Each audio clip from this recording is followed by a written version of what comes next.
In this video, we're going to weigh a plasticine bob in water. First, we weigh the plasticine bob as it is. It turns out to be about 200 grams.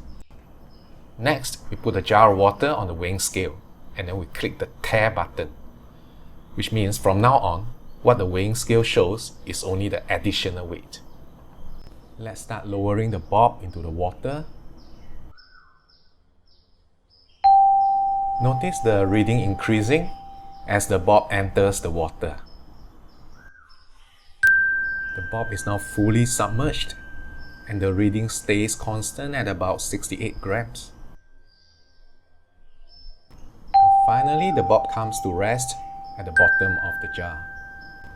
Take note of the weighing scale reading, about 200 grams. Okay, let's get the bob out of the water.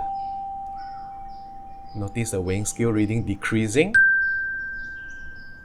but then it stabilizes at 68 grams. And it starts decreasing again now.